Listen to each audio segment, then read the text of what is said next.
if I haven't already said Happy New Year. I think I might have done, but you know me and my memory. So Happy New Year. I hope you all have a better year than you had last year, if that's what you want. I can't imagine anybody wanting a worse year. Um, I thought I'd talk a bit about language because a few people have decided that one of my 7 top tips in my last vlog should be the priority should be learn French. And I am astounded that that should be a top tip for somebody that's choosing to come and live in France. It's a given, isn't it? It's a given that they have learned some French. Who in their right mind would choose to come and live here and not understand what's going on around them? So it's not in my list of top tips because it's a given that people choosing to live in France speak French, have some French. When we first came, I had some French. I didn't realise how limited that was. And, you know, like many things, you can't know until you know what the limitations are. So I hadn't realised quite how limited my knowledge of French was. And learning French is really important. And it's obviously what you need to do before you come. And I wouldn't need to say that because if you're buying a house in France, surely you're going to be speaking some French. But as soon as you encounter the enemy, what you've got in your head and what you've prepared in your head completely disappears because the enemy don't come back with the stock phrases that you've learned in wherever you've learned. They just don't. It completely runs away with you and you're left like with your mouth open, like, because you don't understand what they've said because it wasn't what you were expecting. All of this is my experience. Some of you who may be better at language than I am may not have experienced that, but my experience was that I was often left stumbling because I didn't realise or understand what was coming back at me, even though it was in quite a simple setting. The other bit I think is important to know is that it's contextual. So when you end up at the garage because your car's broken down, the language then becomes contextual, and the terms and the words that are being used are contextual to that situation. And in your formal French classes, wherever you took them, they're not going to be talking about car mechanics. They're not going to be talking about the components of an engine. They're not going to be talking about a catalytic converter. So all of that is something that you have to learn on the hoof.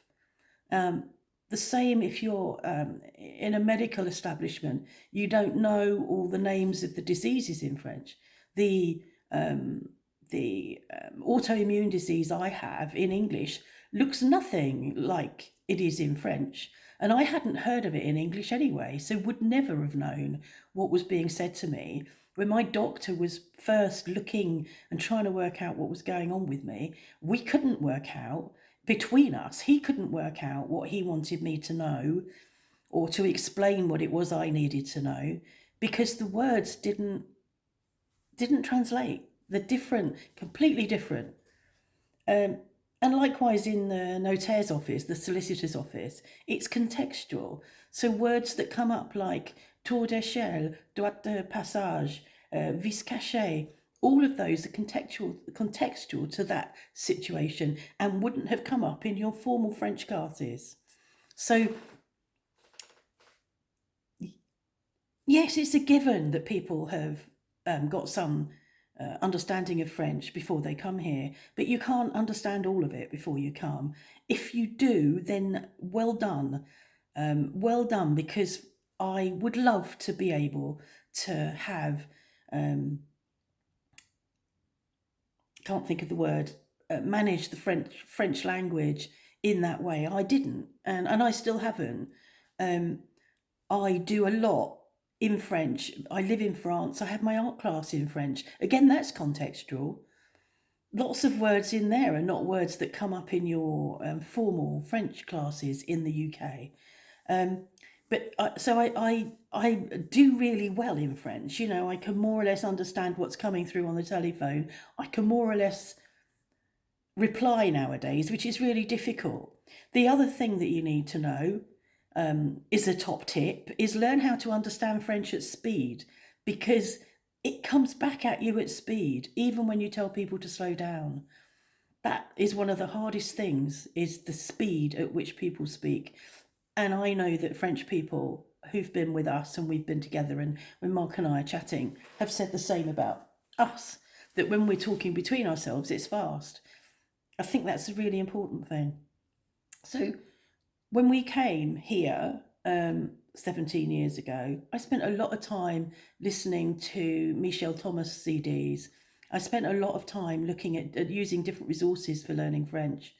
And obviously spent a lot of time using resources for learning French before I applied for and had my for nationality and had my interview, which was a long time ago now. Probably it'll be 3 years this year, I think, that we've been naturalised. So I obviously had a level of French to be able to pass the interview, but it's still not what it could be and never will be. One of the things that has been particularly difficult, and was particularly difficult in my recent teleconsultation with my rheumatologist, was she'd got a mask on and I'm hard of hearing. So even though I didn't know it over the years, I have begun to use lips and lip reading as part of my way of hearing what people are saying to me. And once masks were brought in, I found it really difficult to understand people in any language. So masks and a foreign language, the dentist is the same. The dentist speaks English, but when he's got his mask on and I can't see his lips, I don't really hear or understand exactly what he's saying. So there's lots of things that come into that. But I think it's a given that if you're buying a house in France, if you're planning to move to live in France, then learn the language. I shouldn't have to say that.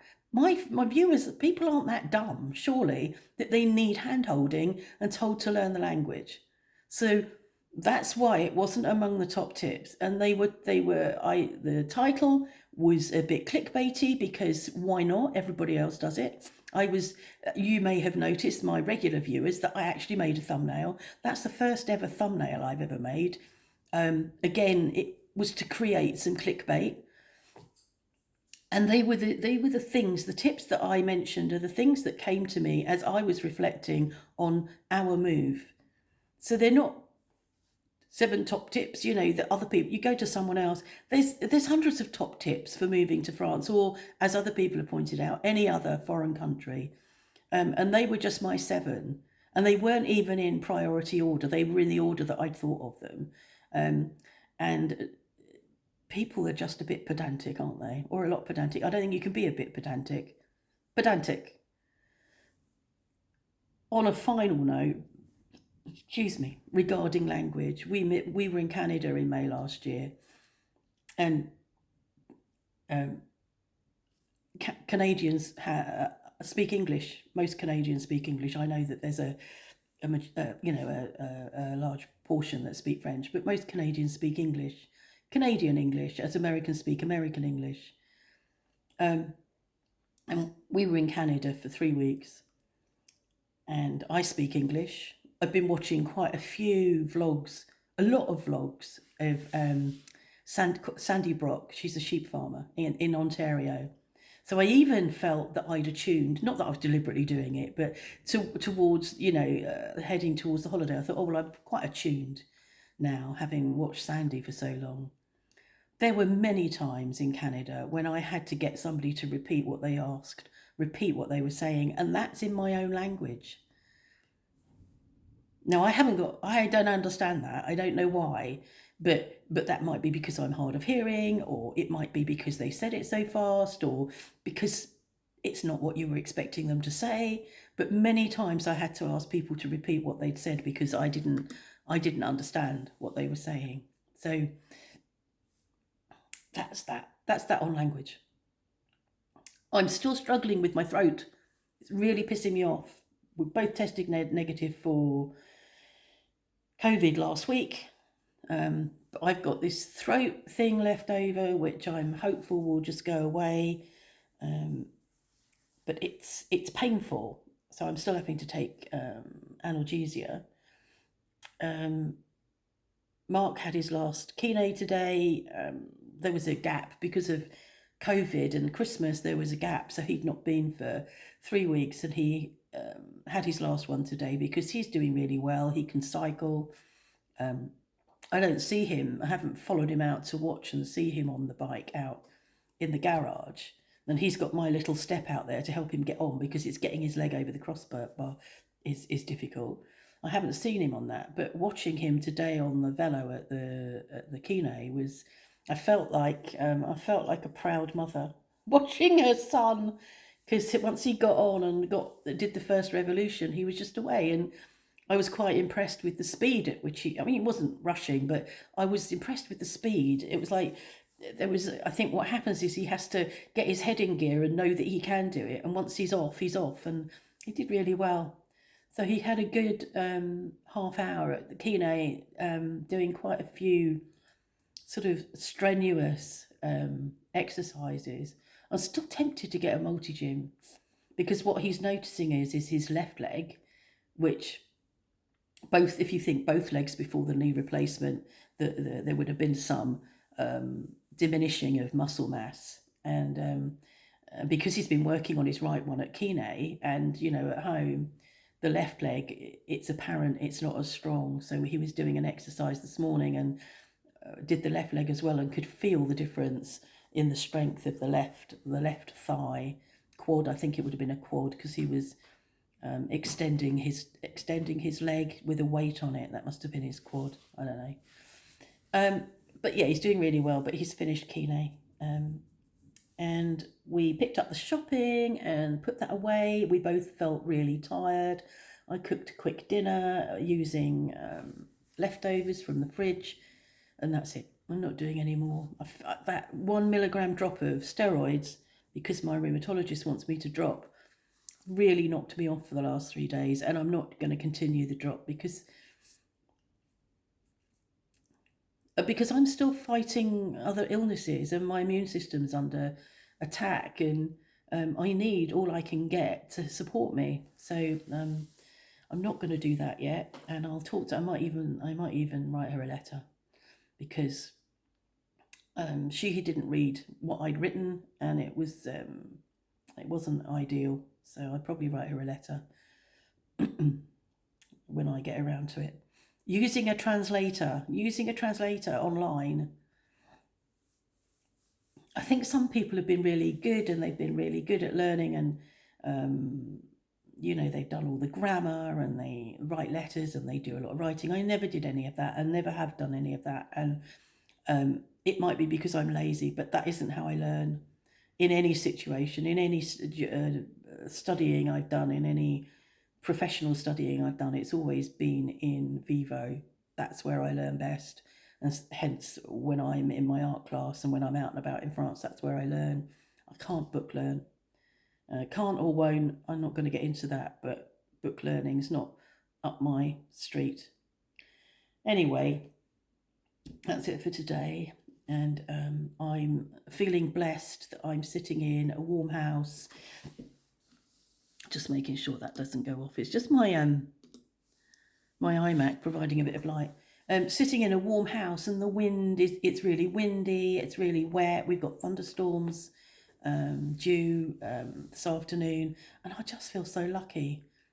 I feel really lucky, and try not now to think about the people, the refugees living on the edge of the channel. I used to really struggle with that, and I try not to think about it now because I have done what I can about it, and I'm nearly 7 years on. It's not any better, and I continue to support them when I can, but I have to switch off and not feel so dreadful when I'm laying in my bed knowing that there are people laying over under a tarpaulin in wind on the edge of the channel. Anyway, I wasn't going to mention that. It just came up. but then that's what happens in my vlogs. So I might do a thumbnail for this just because I want to try it again. But yeah, the other one was clickbait E. Clickbait E. It was still useful, but I did it as clickbait. So you use words that attract. I'll think of some words to use this to make it clickbait, just to piss you off. Okay, see you later.